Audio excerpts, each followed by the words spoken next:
Irmãos, aqueles que trouxeram suas Bíblias, abram no livro de Juízes, capítulo 6. Livro de Juízes, capítulo 6. Vamos ler inicialmente os versos 11 e 12. Juízes, capítulo 6, os versos 11 e 12.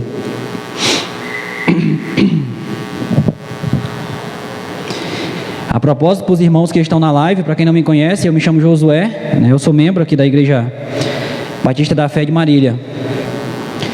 Leiamos a palavra de Deus. Diz assim, capítulo 6 do livro de Juízes, versículo 11. Então o anjo do Senhor veio e sentou-se sobre a grande árvore de Ofrá, que pertencia ao abriezita Joás. Gideão, filho de Joás, estava malhando o trigo num tanque de prensar uvas para escondê-lo dos midianitas. Verso 12. Então o anjo do Senhor apareceu a Gideão e lhe disse: o Senhor está com você, poderoso guerreiro. Irmãos, no seminário, esse semestre, estamos estudando o livro de Juízes. E quando passamos pelo capítulo 6, a história de Gideão, alguns pontos me chamou bastante atenção.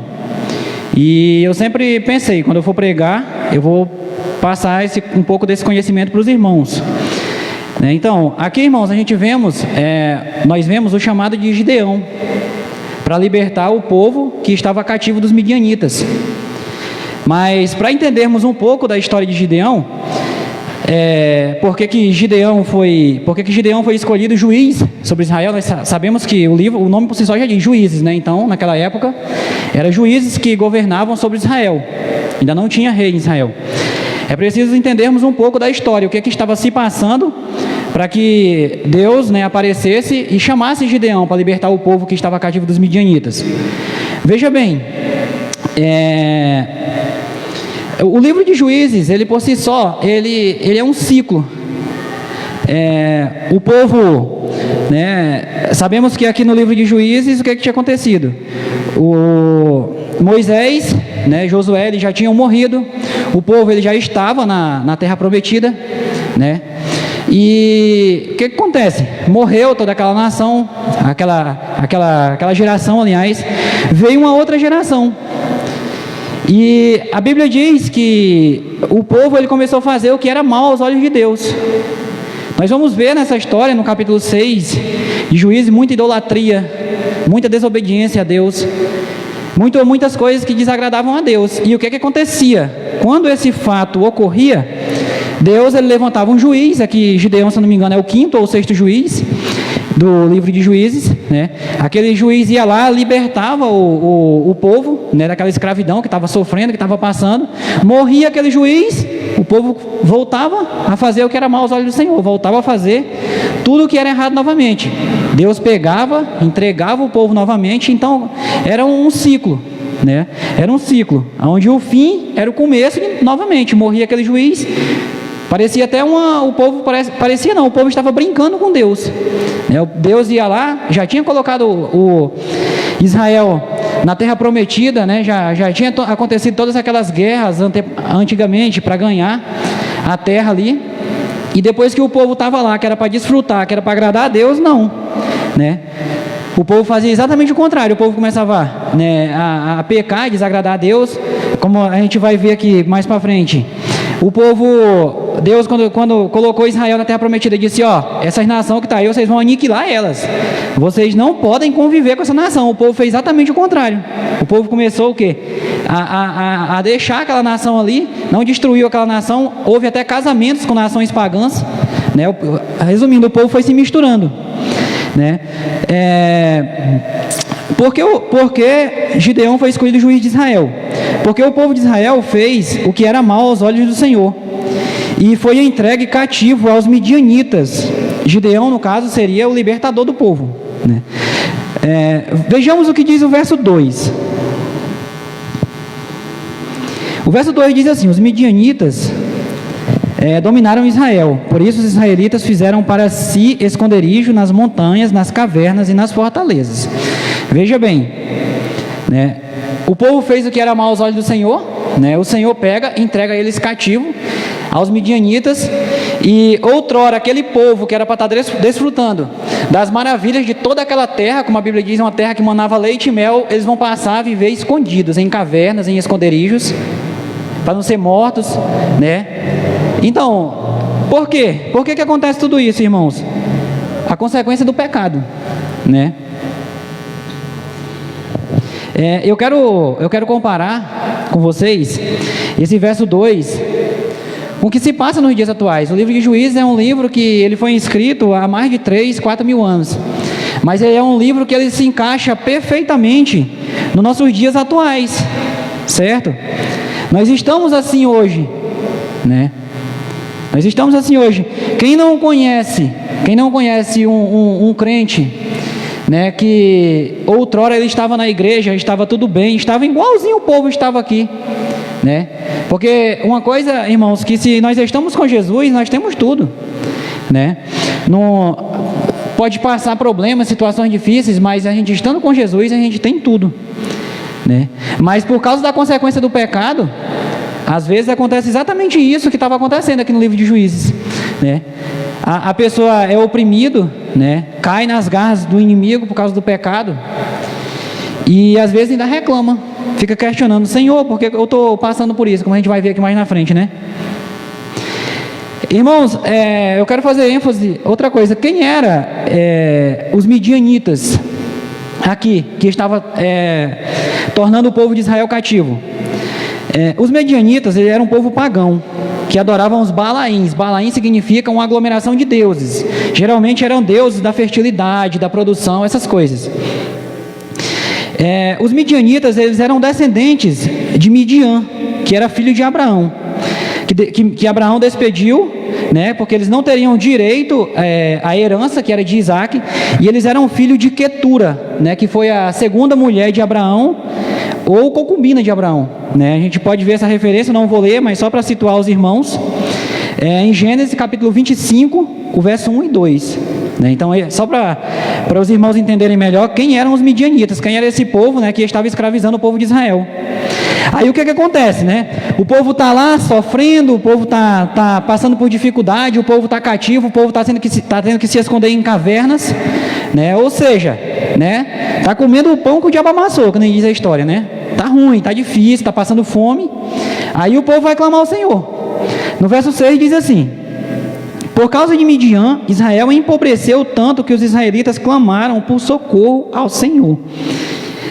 Eu quero frisar aqui essa palavra empobreceu, né? O povo clamou, porque o que significa empobrecer? Eles estavam passando por necessidade, eles estavam passando fome, né? Eles estavam sofrendo mesmo, não estava fácil, né? E não só aqui no livro de Gideão, é sempre assim, aliás, no livro não, no capítulo de Gideão, é sempre assim.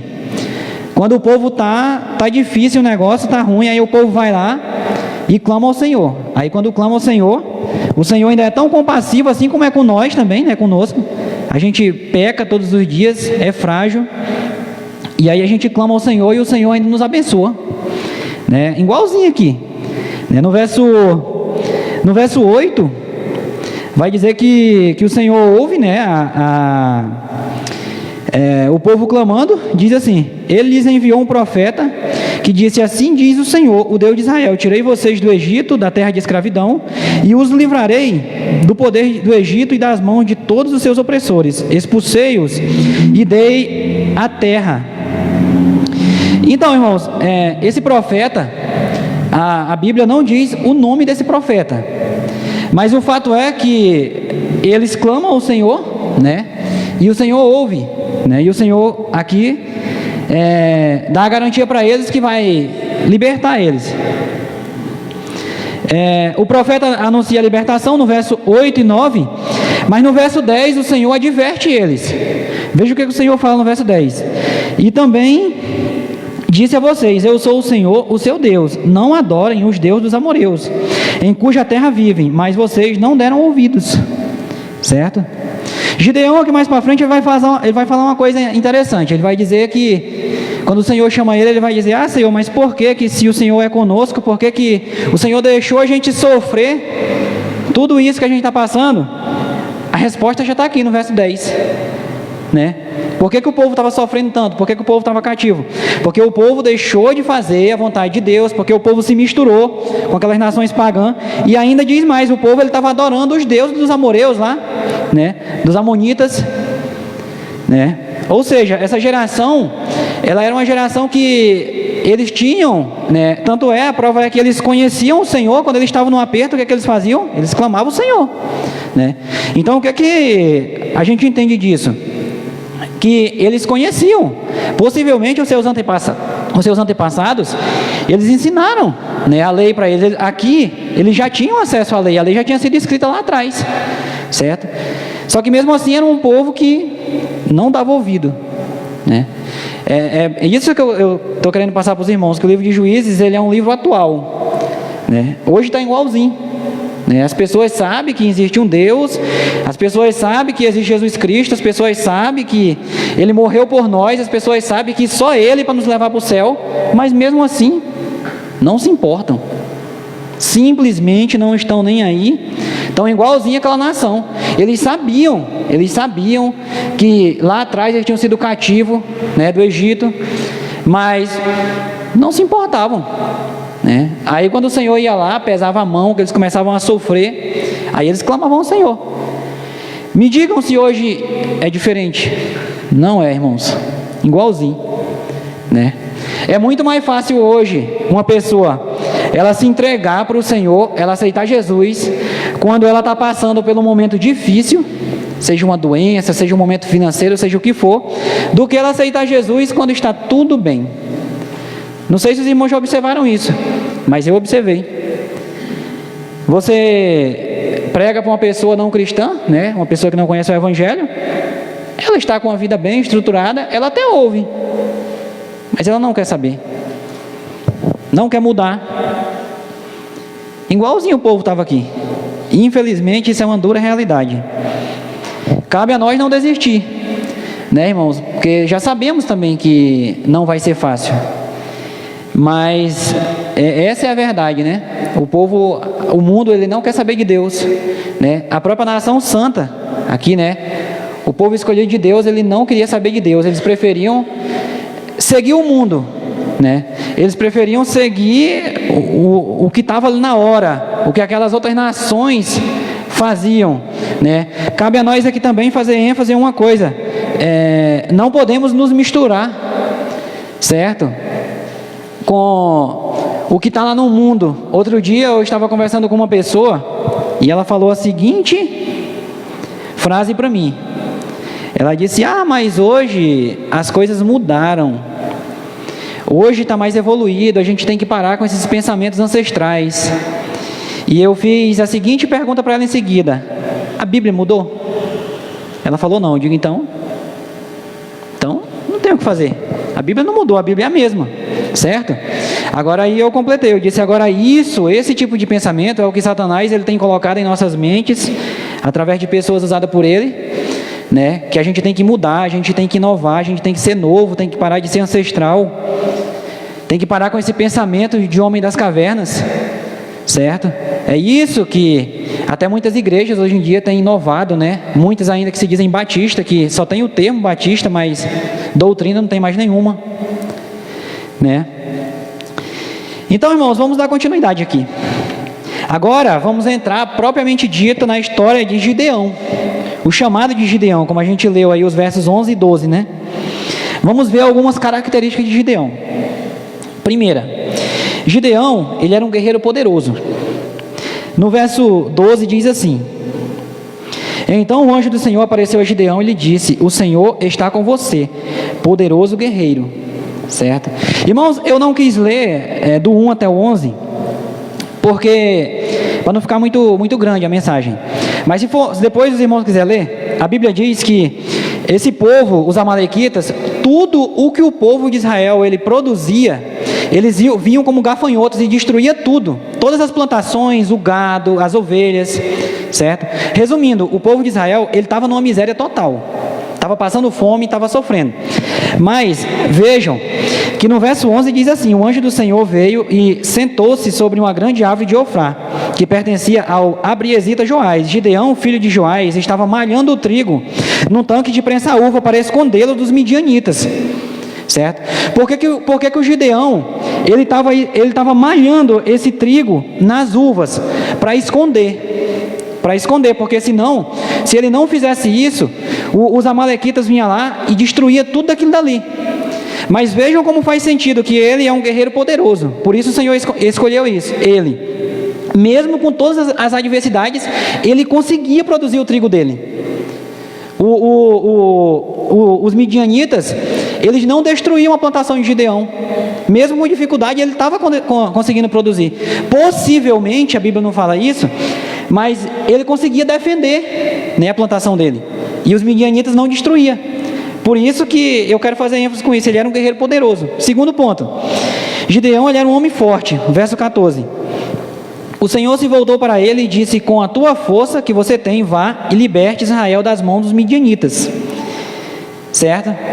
Então Gideão, ele tinha duas características humanas, né? Ele já era um homem forte, ele era um guerreiro, né?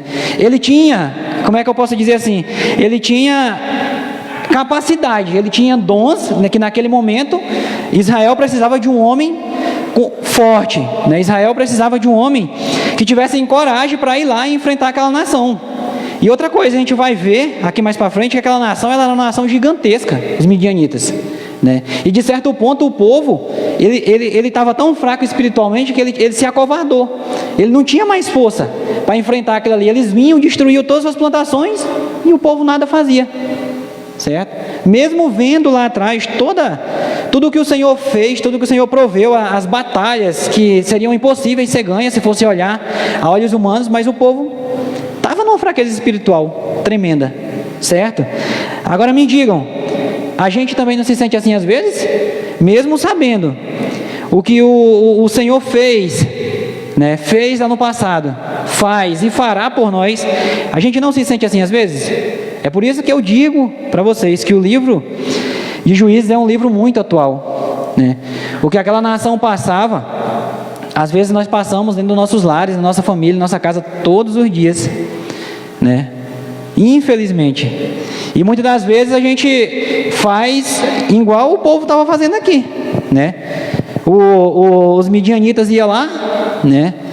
Tomava de conta de tudo aquilo ali, da plantação, da casa, das pessoas, e nós nada fazíamos. Os midianitas aqui significam Satanás, significam inimigos. Os midianitas era nação pagã, né? Era nação que não conhecia o Senhor, certo? E o terceiro ponto, irmãos, e mais importante ainda, sobre a história de Gideão. Gideão tinha Deus ao seu lado.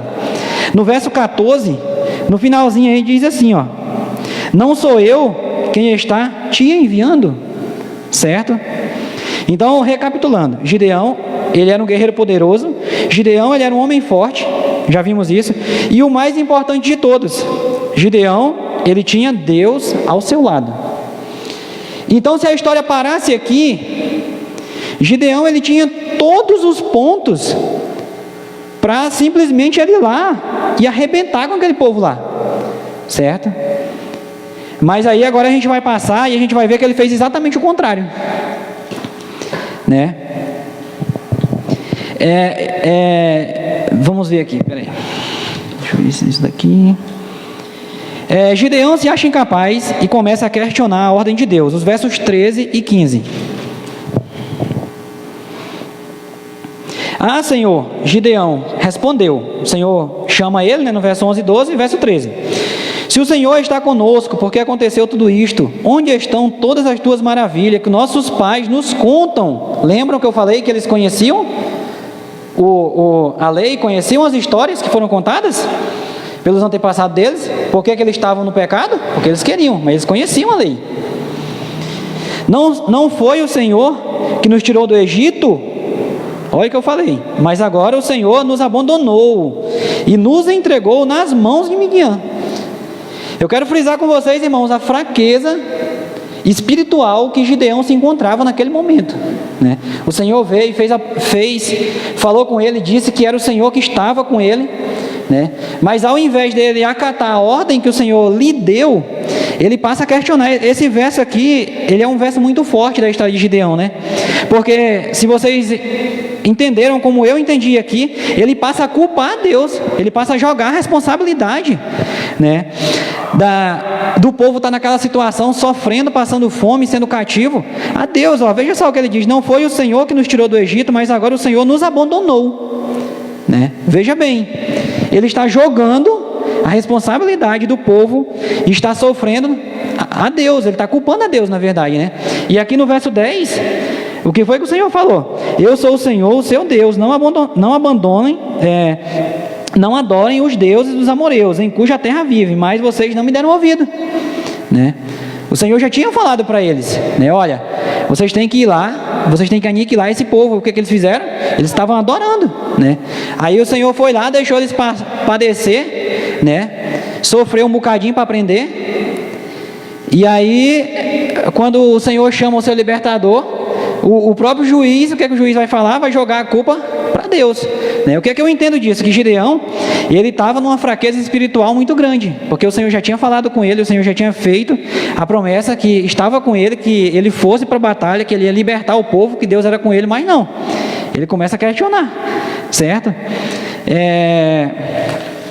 E no verso 15 continua: ah, Senhor, respondeu Gideão, como posso libertar Israel? Meu clã é o menos importante de Manassés e eu sou o menor da minha família. Nós já vimos que ele não era nada disso, certo? Ele simplesmente, ele está colocando defeitos nele mesmo, igual Moisés fez quando foi chamado, e outros. E é igual a gente faz isso, né? Todos os dias o Senhor está dizendo, está nos dando a ordenança lá de Mateus, né? Vai, prega o evangelho em Samaria até os confins da terra, e a gente todos os dias a gente está dizendo: não sou capaz, Senhor, não é comigo, essa missão é do pastor, essa missão é do missionário. Não é verdade, irmãos? É verdade, né? Muitas vezes parece que a gente incorpora Gideão, né? Todos os dias, né? O Senhor nos dá a ordem, né? Nós sabemos o que nós temos que fazer, mas a gente faz igualzinho a Gideão. A gente culpa a Deus: ah, não, Senhor, eu não tenho o dom de pregar. Ah, não, Senhor, eu não sei falar, né? Igualzinho Gideão fazia aqui. Isso é fraqueza espiritual, irmãos. É falta de confiar no que o Senhor, né? Gideão aqui, antes mesmo dele ir para a batalha, eu tenho certeza que lá no fundo ele já sabia que ele ia ganhar, porque ele sabia que Deus era com ele. Mas mesmo assim, o que ele faz? Não, Senhor, né? Não é minha responsabilidade, escolhe outro aí. Não é verdade? E a vida vai passando, os anos vai passando, né? Quando é novo, que nem o irmão Toninho falou aquela vez aqui pregando pra gente à noite, né? Quando a gente é novo, a gente vai cuidar da vida, vai casar, vai fazer isso, quando é aquilo. Aí quando chega a idade: ah, não, Senhor, eu não faço mais porque eu já estou velho, eu estou com hernia de disco, eu estou com não sei mais o que. E a vida passa e a gente faz igualzinho Gideão. Vamos aprender um pouco mais, irmãos. Gideão destrói o altar de Baal e constrói um novo para Deus. Em Juízes ainda aí, né? É todo sobre Juízes, o capítulo 6, versículo 25 ao 32. Tem alguns pontos importantes também nessa parte aqui do livro.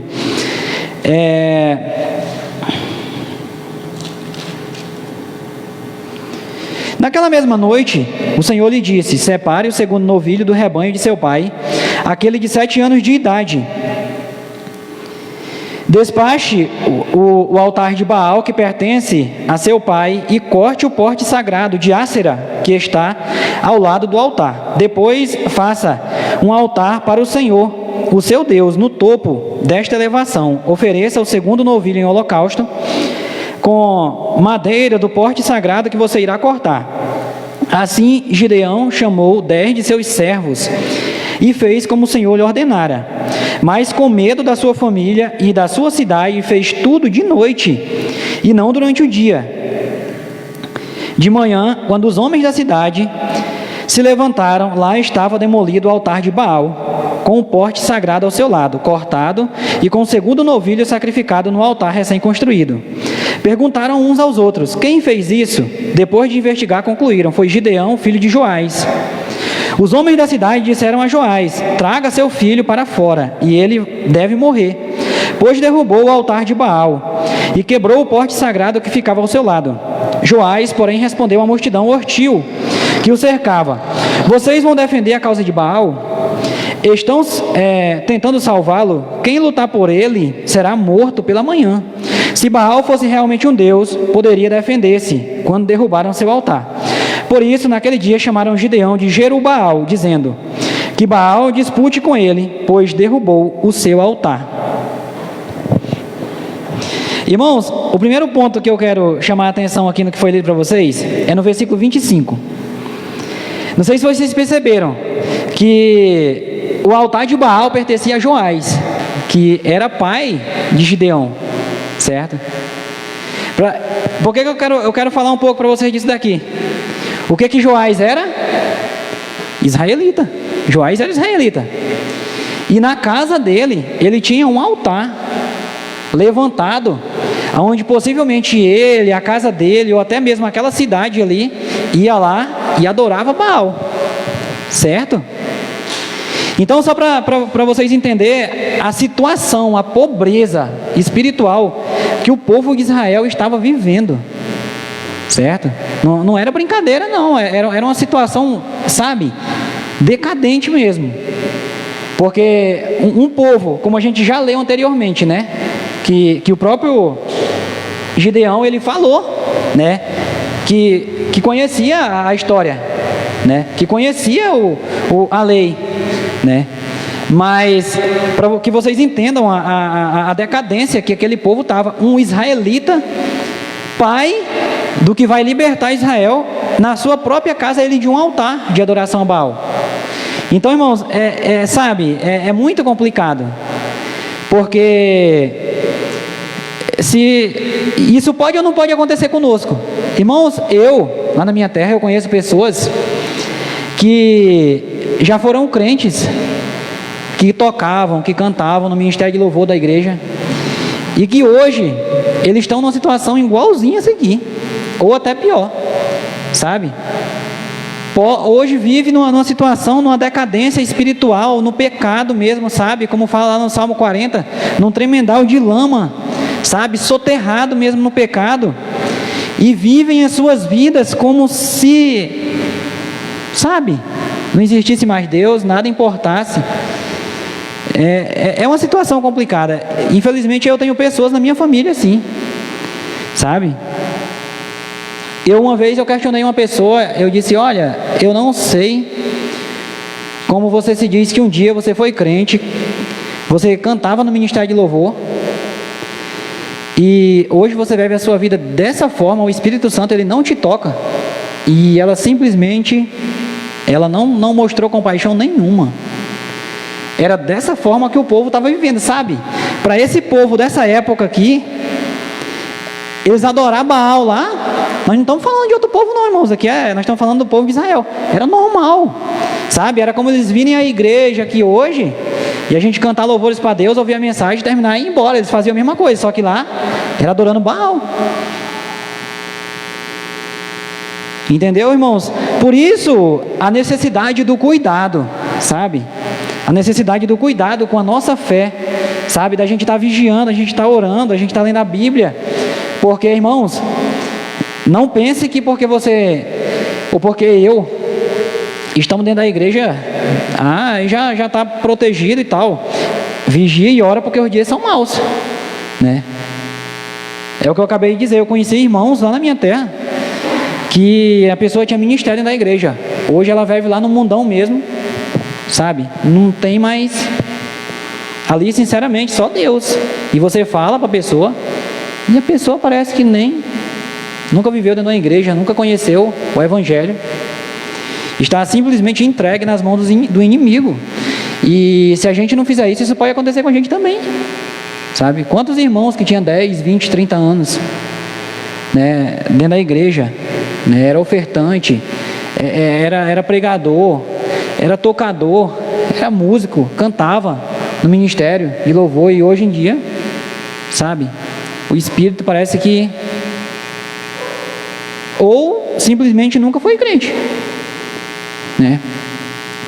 Mas voltando, irmãos, esse altar ele era do próprio pai de Gideão, né? Outro ponto, Gideão ele ainda não confiava no Senhor 100%, pois ele destruiu o altar de Baal durante a noite com medo de ser visto. No verso 27, diz assim: assim Gideão chamou 10 de seus servos e fez como o Senhor lhe ordenava, mas com medo da sua família e dos homens da cidade, fez tudo de noite e não durante o dia. Será que Gideão ele já confiava mesmo em Deus? Não confiava. O Senhor deu a ordem para ele, mas ele estava mais parecido com Jonas. Não, vou fazer, mas vou fazer de qualquer jeito aqui, né? Jonas mesmo, depois de ter sido engolido pelo peixe, quando foi jogar lá em Nínive, né, ele pregou correndo, né? Ele não fez a obra com amor, ele fez de qualquer jeito. Gideão estava mais ou menos assim, né? Ele disse: não, eu vou fazer, mas vou fazer de noite, porque senão vão me matar, né? E lembra do que a gente leu lá atrás, que o Senhor já tinha dito: eu não sou contigo, Gideão, né? Então Gideão ele ainda não confiava em Senhor, ele ainda estava aqueles 50%, sabe? Uma perna dentro, outra fora, né? Bem, eu vou, mas se não der certo também, né? Ele estava mais ou menos na situação.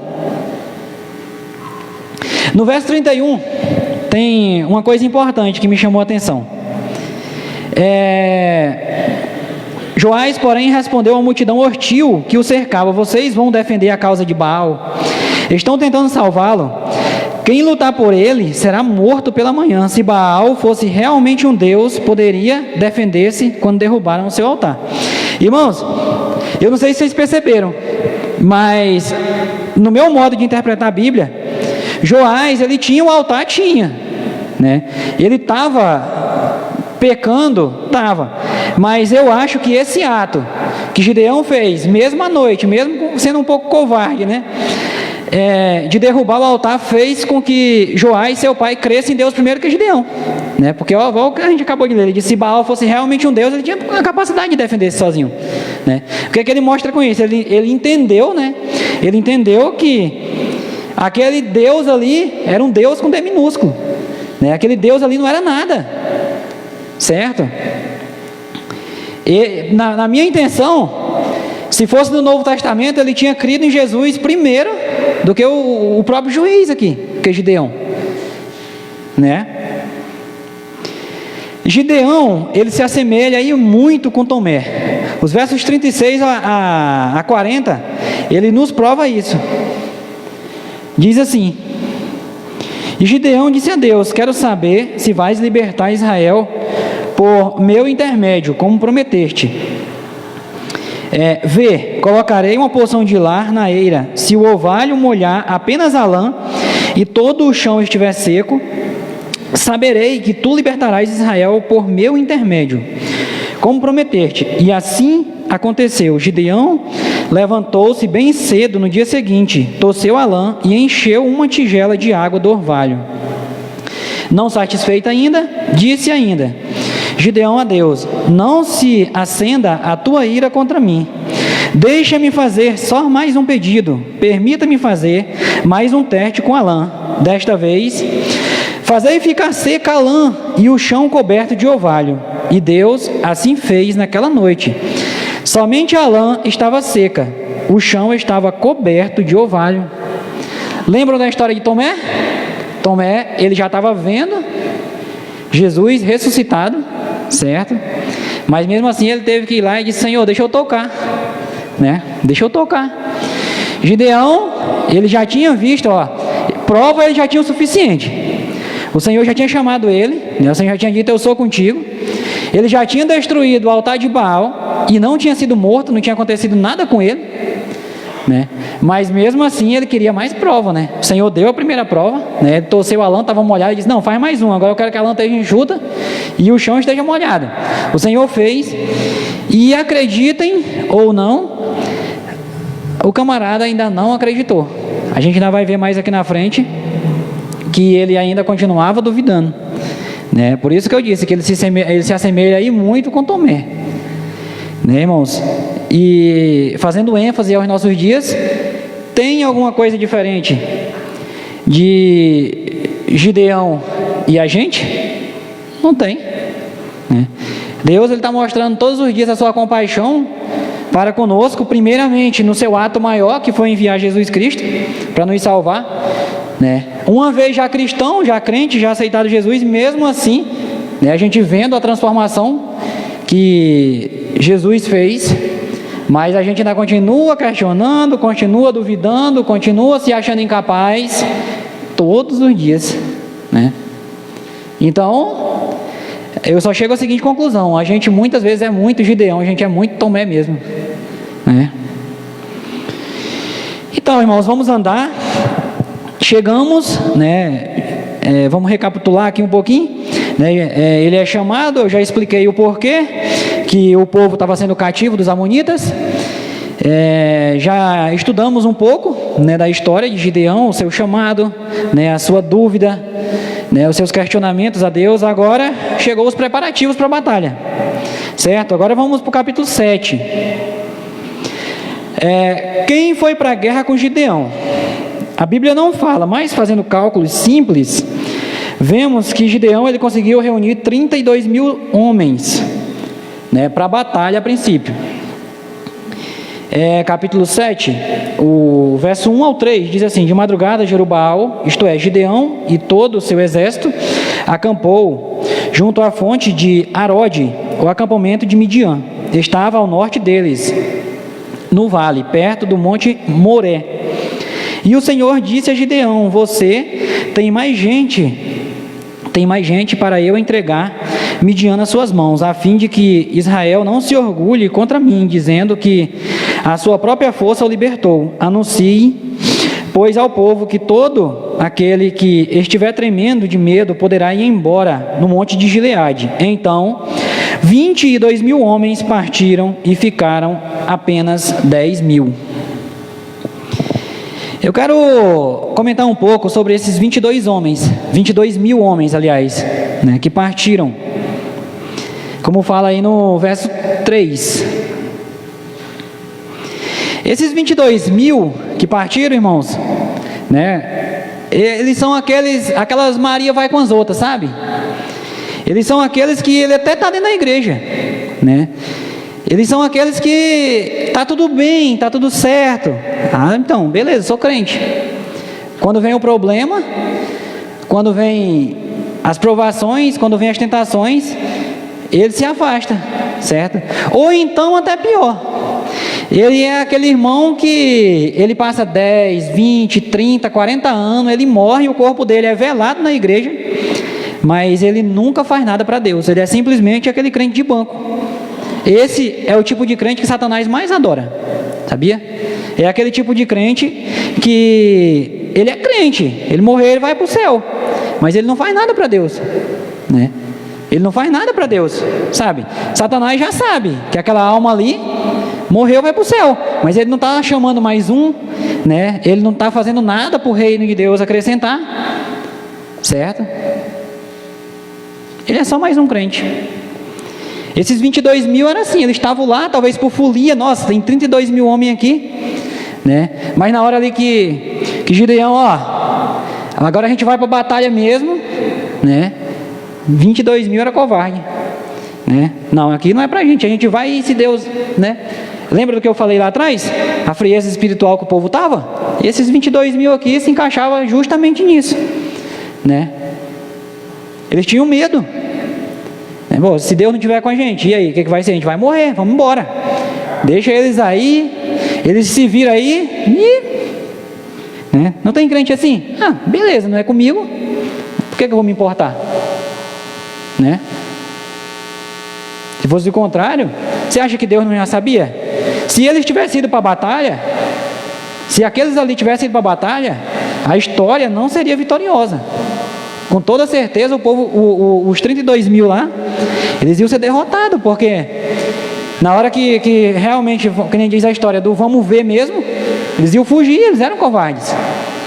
E aí? Né? Sobrou 10 mil, mas ainda tinha muita gente. Os versos 4 a 7 diz assim, do capítulo 7. Mas o Senhor tornou a dizer a Gideão: ainda há gente demais, desça com eles à beira da água, e eu separarei os que ficarão com você. Se eu disser, este irá com você, ele irá. Mas se eu disser, este não irá com você, ele não irá. Assim Gideão levou os homens à beira da água, e o Senhor lhe disse: separe os que beberem água, lambendo-a, como faz o cachorro, daqueles que se ajoelharam para beber. E o número dos que lamberam a água,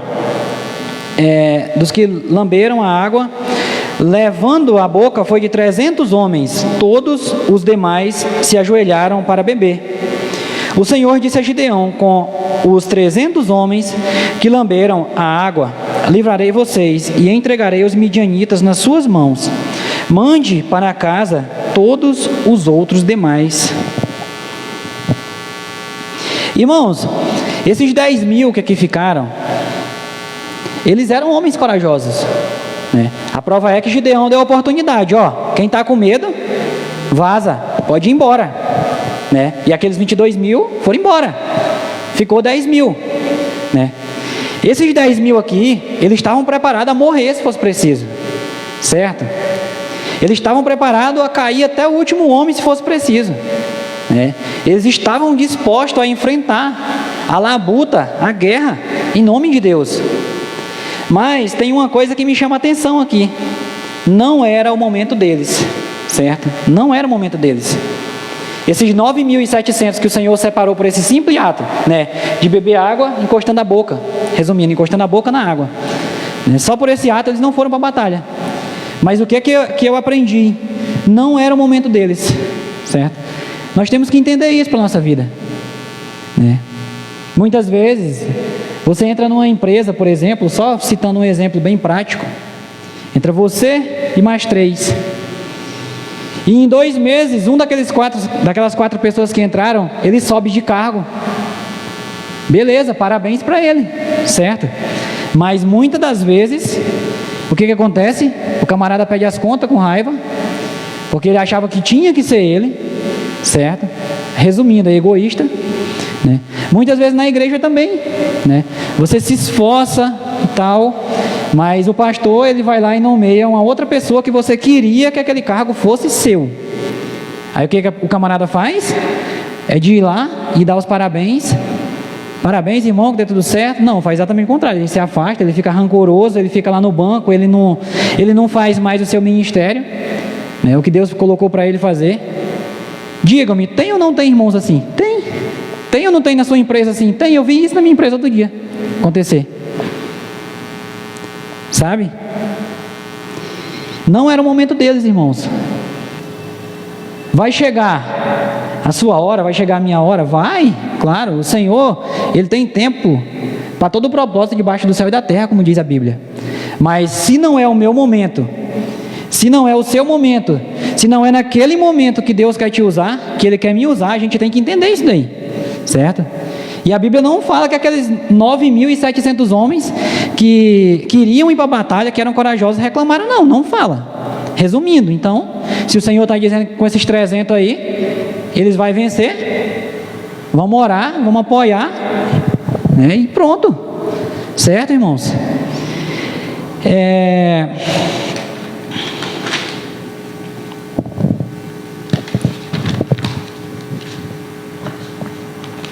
Então, como eu falei, como cristãos, temos que entender, né, esse momento. E agora partimos para o final, a vitória de Israel.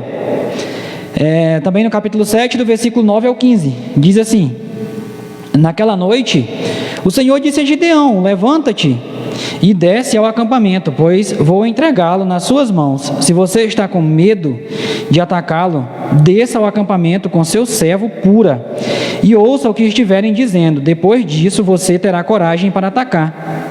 Então ele e o seu servo Pura desceram até os postos avançados do acampamento. Os midianitas, os amalequitas e todos os outros povos que vinham do leste haviam se instalado no vale.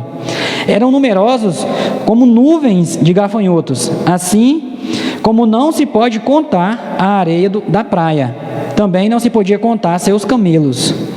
Gideão chegou bem no momento em que um homem estava contando seu sonho a um amigo. Tive um sonho, disse ele. Um pão de cevada vinha rolando dentro do acampamento midianita e atingiu a tenda com tanta força que ela tombou e desmontou. Seu amigo respondeu: não pode ser outra coisa senão a espada de Gideão, filho de Joás, o israelita. Deus entregou os midianitas e todo o acampamento nas mãos dele. Capítulo 15. Finalmente Gideão crê. Então Gideão ouviu o sonho e a sua interpretação, adorou a Deus, voltou para casa, para o acampamento de Israel e gritou: levantem-se, o Senhor entregou o acampamento dos midianitas nas mãos de vocês.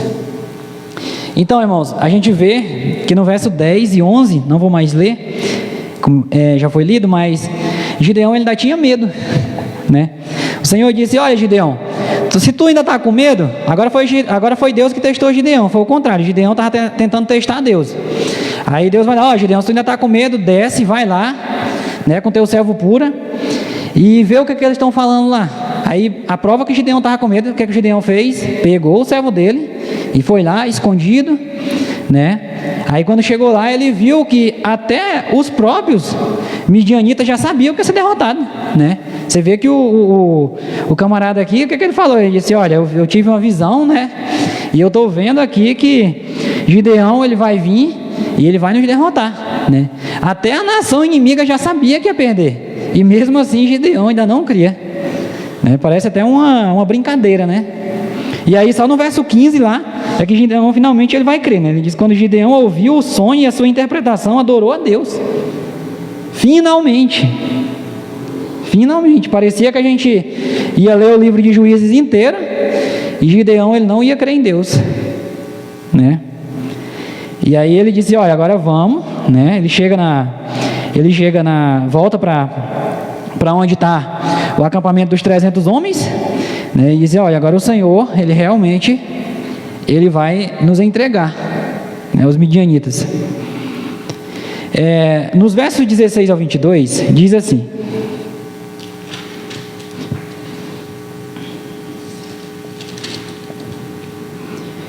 dividiu os 300 homens em 3 companhias, pôs nas mãos todos eles trombetas e jarros vazios com tochas dentro. E ele lhes disse: observem-me, façam o que eu fizer. Quando eu chegar à extremidade do seu acampamento, façam o que eu fizer. Quando eu e todos os que estiverem comigo tocarmos as nossas trombetas ao redor do acampamento, toquem as suas e gritem pelo Senhor e por Gideão. Gideão e os 100 homens que o acompanhavam chegaram aos postos avançados do acampamento pouco depois da meia-noite. Assim que foram trocadas as sentinelas, então tocaram em suas trombetas e quebraram os jarros que tinham nas mãos. As 3 companhias tocaram as trombetas e despedaçaram os jarros, empunhando as tochas com a mão esquerda e as trombetas com a mão direita. A espada pelo Senhor e por Gideão. Cada homem mantinha sua posição em torno do acampamento, e todos os midianitas fugiam correndo e gritando. Quando as 300 trombetas soaram, o Senhor fez que em todo o acampamento os homens se voltassem uns contra os outros com as suas espadas, mas muitos fugiram para Bet-sita, na direção de Zererá, até a fronteira de Abel-Meolá, perto de Tabaté. Aqui, irmãos, a gente vê o que acontece nas nossas vidas, né? Coisas que muitas das vezes o mundo vai dizer: nossa, mas essa situação não tinha mais como essa pessoa sair dessa. E saiu. Quem foi que deu a vitória? Deus, né? Se formos ver a olhos humanos, o que 300 homens fariam contra uma multidão que, como lemos, era como a areia do mar, né? Imensa.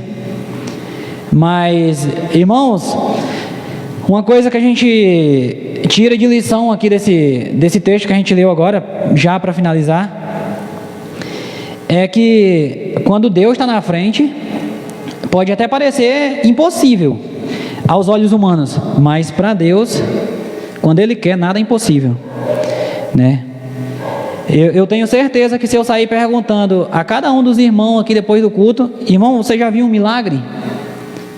Uns vão contar uma coisa mais simples, outros uma coisa mais complicada, às vezes na sua vida, às vezes com um amigo, às vezes na sua família, mas todos vão dizer, olha, na minha família tem um milagre, na minha casa tem um milagre, porque foi Deus que deu, né? E eu não estou falando, irmão, desses milagres que tem aí hoje, que o camarada chama o fulano de tal lá, põe a mão na cabeça do camarada aqui, o camarada cai, e Deus me curou disso daqui. Isso não é milagre. Eu estou falando daquele milagre, irmãos, que a igreja ora junto, sabe? Que a igreja está unida, né? Eu não acredito, sabe? Nesses milagres aí que a gente vê hoje, nessas igrejas aí que pregam teoria da prosperidade. Isso para mim, sabe? Mas eu tenho prova na minha família de milagre mesmo, porque a igreja orou e Deus deu a vitória, né? Igualzinho aqui o que a gente acabou de ler. Nossa, 300 homens derrotar uma nação que era grande como a areia do mar, certo? Só Deus, irmãos, né? Só Deus.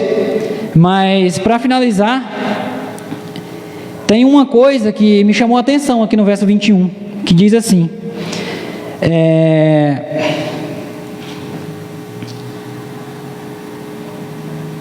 cada homem mantinha sua posição em torno do acampamento, e todos os midianitas fugiram correndo e gritando. Cada homem mantinha a sua posição. O Senhor, ele precisava daqueles 300 homens na sua posição, firme, com coragem, com destreza, sem temer, certo? Se um daqueles homens ali tivesse olhado para o tamanho do desafio, para o tamanho daquela nação, para o tanto de arma e de animais de guerra que aquela nação pagã ali tinha, e tivesse se achado incapaz, possivelmente eles tinham sido todos mortos, porque pelo que vimos, né, eram 32 mil, 22 eram covardes, fugiram, 9.700 foi a escolha do Senhor retirar eles. O Senhor, ele precisava daqueles 300 homens ali, juntamente com Gideão, né? E a Bíblia diz que eles mantinham a posição firme, né? Não tinha esse negócio de cada um ir para o seu lado, não, né? O que eu quero dizer com isso, irmãos? Às vezes, pelas nossas fraquezas, a gente perde as bênçãos de Deus, sabe? Por duvidarmos do Senhor, né? Por nos acharmos incapazes, né? Eu tenho certeza que se um daqueles 300 tivesse se achado incapaz e tivesse fugido, talvez toda essa vitória monstruosa, como acabamos de ler aqui, gigantesca a olhos humanos, impossíveis para olhos humanos, não tinha acontecido, né? Mas é isso que o Senhor ele quer de nós, né? Vai vir as provações, vai vir as tentações, claro que vai, irmãos, claro que vai. Nós acabamos de ler, né, o capítulo inteiro aí, 6 de Juízes praticamente, né, que por causa do pecado, né, por causa de não dar ouvido à palavra de Deus, né, no caso deles a lei, e para nós hoje a lei e a graça, né, eles estavam, né, numa vida complicada. E por que eu trouxe essa mensagem hoje? Para a gente vigiar, né, para a gente orar, para a gente buscar mais a Deus, para que a gente não chegue àquele ponto lá, certo? Como eles se encontravam, né? O Senhor deu vitória para eles, deu, e foi uma vitória tremenda, né? Mas eles sofreram, eles padeceram um bocadinho bom, né? Por causa de não dar ouvido à voz do Senhor, certo? E é isso que eu quero passar para os irmãos, né? É isso que eu quero passar para mim. Não é porque eu estou aqui na frente que eu sou perfeito, tenho minhas falhas. Pastor Gilberto tem as falhas dele, todos têm, né? Mas que a cada dia, irmãos, mais e mais a gente possa permanecer como esses 300 homens aí, né? Vai vir o inimigo, vai vir as nações inimigas aí, né? Nós temos visto isso dia por dia, né? A palavra de Deus se cumprindo, né? Cada dia as notícias do mundo são piores, né? Não tem melhora, né? Aí você vê muitos líderes aí hoje em dia pregando que Deus não te colocou aqui no mundo para sofrer, a vida não é assim, tem que ser boa e tal. Irmãos, não espere isso. No mundo tereis aflições. É isso que a Bíblia nos fala, né? Mas se estivermos firmes, como aqueles homens estavam, né? Com certeza a gente vai derrotar nações todos os dias, né? A gente vai derrotar o inimigo todos os dias, como eles fizeram aqui, né, irmãos? Que Deus abençoe, irmãos, que Deus complete nossos corações